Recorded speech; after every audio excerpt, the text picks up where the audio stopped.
I was talking to my godmom, who's my manager, and I was like, wouldn't Missy Elliott be really cool and told you? And she gave me the eye. And then it happened. Like, ooh. And it happened. Ooh.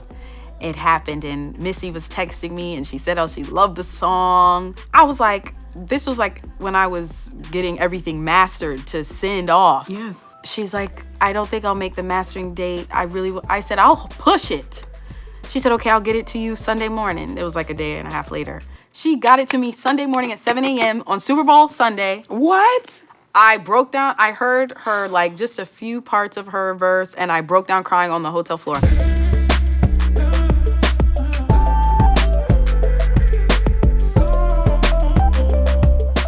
What's up, everybody? My name is Gia Peppers, host of R&B Rotation in DJ mode. But today, Amazon Music, it's very special. It's Chloe Week, and we are so excited to have the singer, songwriter, producer, actress, mogul in the making, Miss Chloe Bailey with us. Hi, my love. Hi, thanks for having me. Of course. It's a great week for you. The debut album is finally here. It's here. In pieces. Ah! How are you feeling? Like, literally, your baby. It's my baby. Coming to the world. I'm birthing my child. Yes. I'm having musical contractions.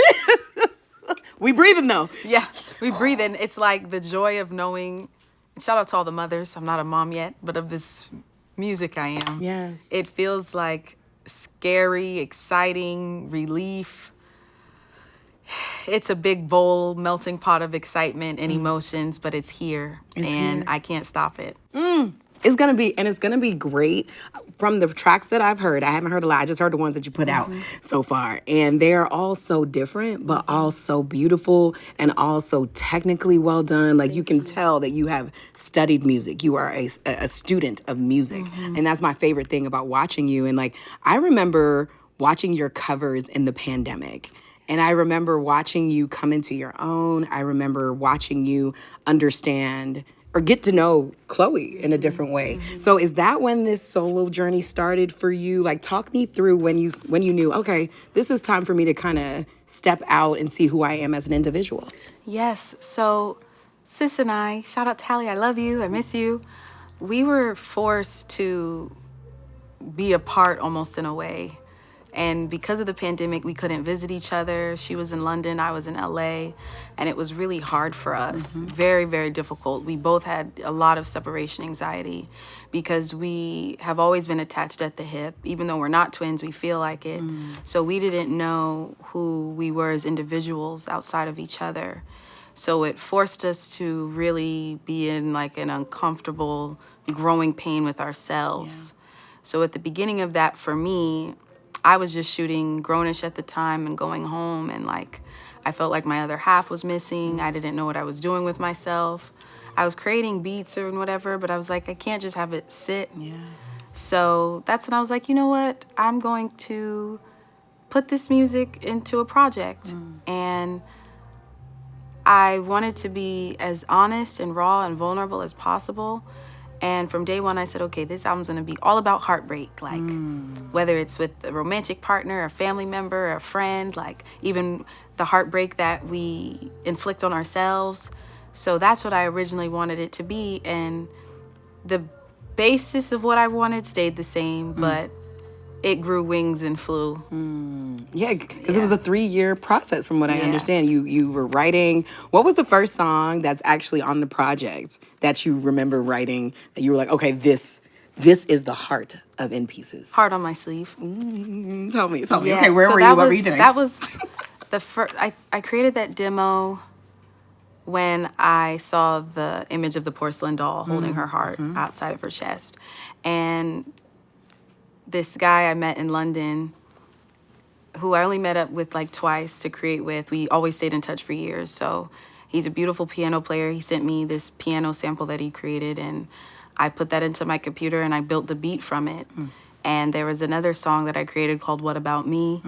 And I ended up Frankensteining the two, and that's hard on my sleeve as you hear it today. Wow. I just love that you were like, and then I sat there and I just put my beats together. Like I just, like it's so matter of fact. Like it's not like you're not a little musical genius out here. I think that is so dope, and it's your humility that makes everyone say, you know what, there's something really special about this girl, because you do this. You've been doing this. That's my favorite part. I remember watching Fighting Temptations, baby. Baby, you as little Beyonce was everything, because you were literally just this baby girl. Reciting lines. I just turned 4. So as we get, I'm going to go back to the album because we're here for In Pieces, but this is such a major time in your career because it's all full circle, it seems. You are now, you started as little Beyonce, now you signed to Beyonce, you back into acting, you're blowing people away on screen again. So does this feel like a full circle moment? Does it feel like a coming back to yourself? Absolutely. In every way. And there's no coincidences in life. I don't think so. And God always has a funny way of being like, "Hi, I told you. You should have just kept believing and hold on." And when I think about it, there's so many nuggets that I have picked up on or been through in my life. Like, this album is Chloe completely. From the intro, it's a sample of the Swamp Song by Louis Armstrong, a song my grandfather always sang to me whenever I'd go to visit him. Shout out to Grandpa, I love him so much. Down to, it even has the people that I love, the Fallen for You interlude. I know she's gonna hate me for saying this, but it was a conversation I recorded of my godmom and a driver having an in-depth conversation about men and women, and it was a really great debate, and I really just shot it for Yourself? my own entertainment. And when I was in the studio with Dream, he's like, "Yo, you should turn that into an interlude." So it's like there's pieces, literally, no pun intended, of me, the people that I love, the situations that I've been through, the fight that I've gone through, the battles that I've won, the ones that I'm still fighting. So it's me completely. In Pieces is a beautiful concept. And I know I've been doing my research. I've heard you say it is about all the things you just mentioned. And you talked about the battles you've won, the battles you've faced. Which battle, when you look back now, are you most proud of at this moment that you overcame? I think it's the battle of knowing that life is worth living for, no matter how hard it gets. And through the pain, that's where my growth came from the most. And it's still evolving. And some days, like today's a good day. 2 days ago was a horrible day. Yes. So I think we have to give ourselves grace and remind ourselves that life isn't supposed to be perfect. And I might be going on a tangent now, but there was this really sweet driver I had 2 weeks ago, and I'm such a nerd. He told me about this. It was like this scientific experiment where I have to do more research into it, to be honest, but he put a male and a female rat in there, and with a bunch of food. Wow. So they wouldn't have to try to fight for food or anything like that. And it was supposed to be like this utopia for these rats and for them to thrive and live and all of that. But the rats weren't populating because they didn't have challenges. So because there were no challenges, there was never growth, even in life. So when my driver told me that, I said, wait, yeah, what would life be if we didn't have the downs to tell us that there were highs? We wouldn't even know what highs were because it would just be normal and basic. So when he said that, I said, So even on the hardest and toughest days, I can't hold it on my own. That's why I'm grateful for the people I have around me. And I do think therapy is really important for all of us, to be honest. Once you have that and have an outlet, I think we're equipped to get through anything. And the season never lasts forever. I love that. I love that. And I think that you're going to inspire so many people as they listen. In Pieces just dropped the video. Huh? You just going to play at the piano and swinging back and forth like that and break my heart. Like, it was so good. Thank you. And I think you're equipped for this. Whether people see it or not, you are very brave. and courageous. I remember being 24 and being like, okay, I'm just going to sit here and hope that I just find a job and Lord, please leave me alone in the meantime. Like, I don't know what to do. And watching you reminds me that, like, yo, it's fun to live life. It's fun to just enjoy your body. It's fun to be myself. And it took me a long time to get there. So watching you, like, you are freeing a lot of... I'm still getting there. Are you really? I am. Yeah. Even on the days where, shout out to my glam team, they're the best because they got me looking right. Yep. When I have the best outfit on, best hair and makeup, deep inside I still won't feel pretty enough. So I'm so open and honest about that because we all are going through the same things. We all have insecurities. We're constantly comparing ourselves. We constantly don't think we're good enough, whether it's with a group of friends or a man or things like that. But if somebody who people think is so confident and open about their body and themselves, when they know that I have so many insecurities, and just because the front side of me seems great doesn't mean that I'm perfect on the inside. We have to be honest about that so none of us feel alone. None of us have to go through this alone. None of us feel like there's something wrong with us. So I am open about that because someone who feels like me, who's felt like me, you know, at the beginning of those 3 years, last year, even now, I want them to feel supported.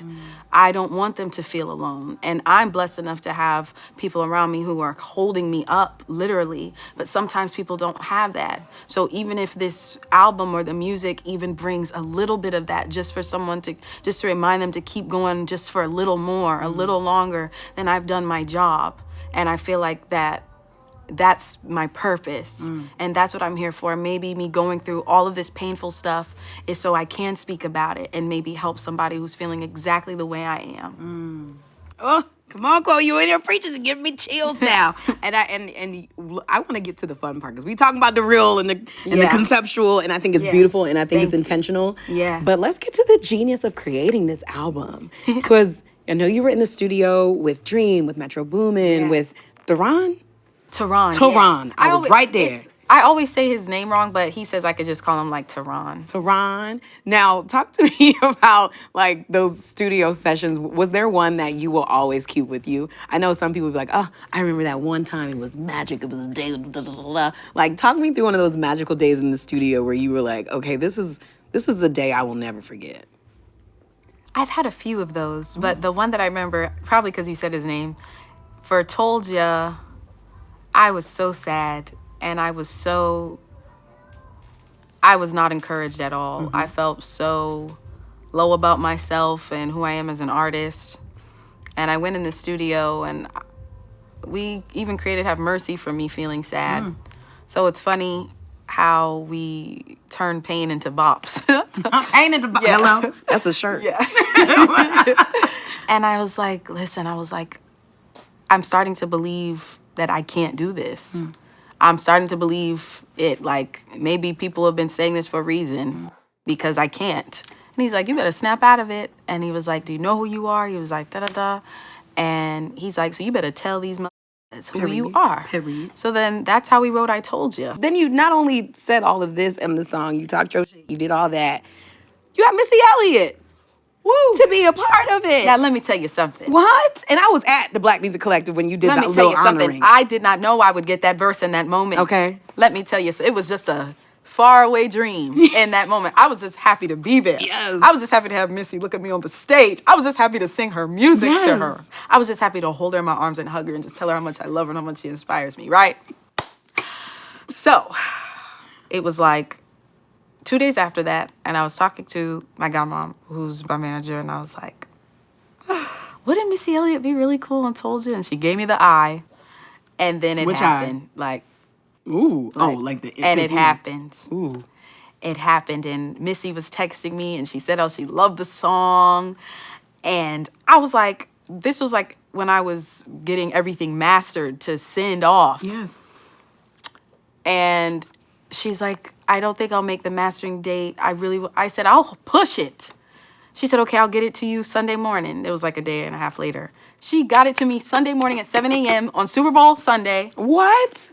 I broke down. I heard her like just a few parts of her verse, and I broke down crying on the hotel floor. And I'm a germaphobe. I don't touch hotel floors, not even with my feet. I fell out on the floor and I was crying because not only to have her on there, almost in a way like pass the torch, but also on that song where it came from a place of not believing that I could do this, to have a legend, an icon like her grace the song.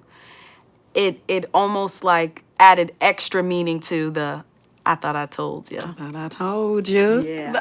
I love that story so much because Missy Elliott is created such a pathway for women who want to be producers, songwriters, artists, stand out on their own, create their own image, whether people like it or understand it or not. So what does Missy Elliott mean to you? She means everything to me. Like, if it wasn't for her, I couldn't be a black girl producing and making beats. I couldn't experiment and have fun and do weird with my music and what I dress and my hair. I mean, like, I'm so proud to say I'm a Cancer, even more because she's a Cancer. I understand. I understand that. And then she also seems to be such a great mentor figure. You have a lot of great mentors. So kind and loving. Yeah. And I just so appreciate her because she has no idea what it means to me to have someone that I've looked up to for so long be even more perfect than I imagined or expected. Oh, and it's hard sometimes to meet your heroes. So it's great that she was like, yes, I really want to know you and more about you. And I'm excited to see. I know this is one of many songs because once Missy likes you, I mean, she kind of pops out every now and Whatever she then. needs, even if she just needs some backgrounds, I will be the background vocalist. And you would kill it. I will do it to the best of my ability. Whatever she needs. Whatever she needs. I will hold a fan for her. I love that. Now, because I'm the same way. I don't mop floors for certain people. Like, look, I don't even know how to really mop like that. But if I have to, I will do it. I will figure it out. I will be on Google tomorrow. Now, on your socials, you had this really beautiful, honest moment, which you always do, about the red hair. I'm surprised to see you back in the red hair today.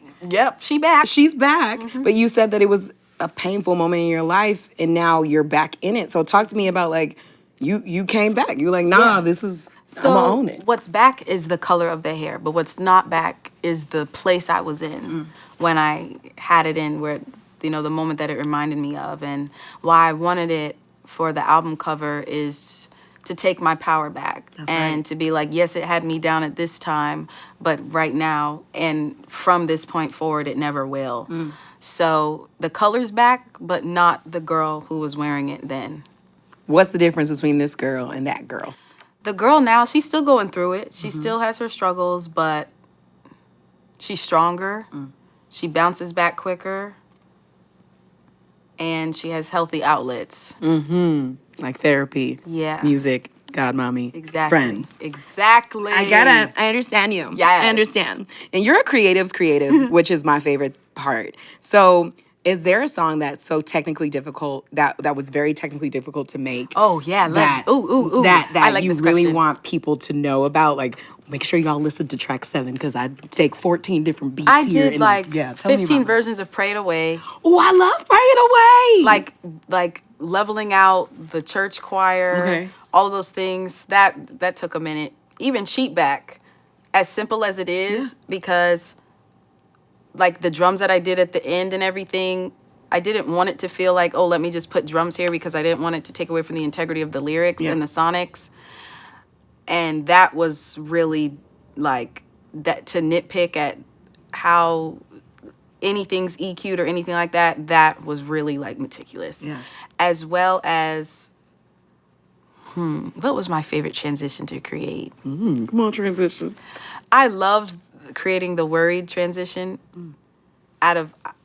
from I don't mind into worried, because when I create the vocal transitions, I like to go from one key into the other within that vocal piece. So when the next song comes in, it's not jarring because you already, without knowing, got eased into the next key. And It's the genius for me. And, well, no, I have to give credit to my music director for that one, because he taught me that when we were creating our shows for our group years ago. And from then, I remembered it. I learned how to map the BPMs and changing it in between each thing. So that knowledge from then helped me piece this project together in pieces, piece this project together. And it's cool because knowing that I executive produced it and like I was sitting in there night after night. Shout out to my female engineer because it was just, we were burning the midnight oil. I would get in there from like 2 p.m. I'd leave like 10 a.m. the next day and we just go, go, go. I would just crank up the energy drinks. I just go, go, go. So shout out to her for sticking with me because I know she was tired of me sometimes. I mean, y'all did it, and it's an album that has all the technical things. It has you, it has your heart, it has your mind, and most importantly, I think at 24, like it has this bravery that I think inspires young women, older women, women who are figuring it out, and I think that's what's super dope. And I also like to watch you navigate sisterhood outside of the one you clearly have with Hallie, who we always all love. I saw Doechii tweet today about your album. I love saw her. Lotto have you on her show. Talk to me about the sisterhood within the industry that you've created, and maybe even some of the girls that we don't really see that you're close with. Like, what is it like, the camaraderie in the industry right now? Shout out to Doechii and Lotto and SZA. And biggest shout out to my girl Hallie and of course the Queen Bee for uplifting us from day one. It is so special knowing that there are badass women out there who support and uplift other badass women.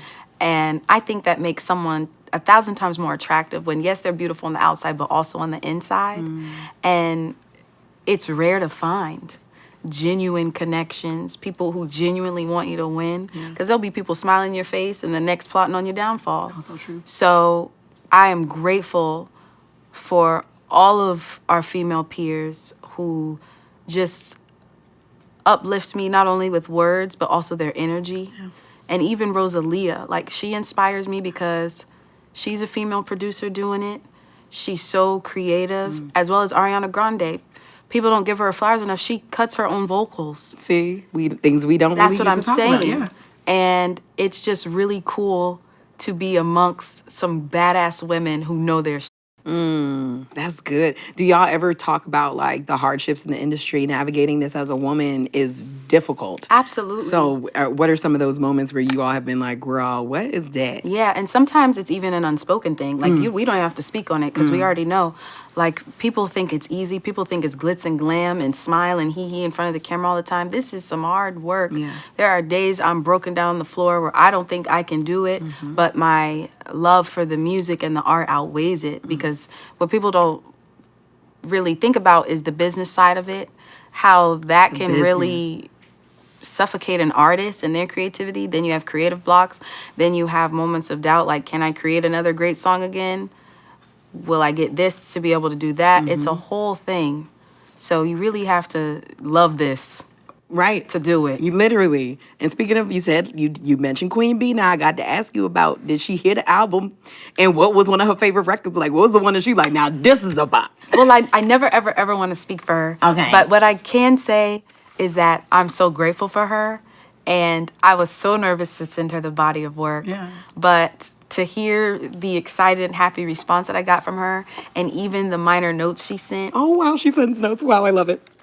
It was things I wouldn't even think about. Wow. And as small or detailed as it was, it would make it like 20 times better. And I think that just goes to say what a genius she is as well. And to have her ear on my project and her love and her support, it really means a lot to me. So shout out to Queen Bee. Shout out to Queen Bee. Now, you gonna let us know what one of the notes was? Oh, I can. There was a lyric change on Body Do at the end. Ooh. Where she said, why don't you say, you know I'm lying too, baby? Oh, so it's lyrics. Oh, I love that. Yeah, there was a lyric change she had at the very end of it.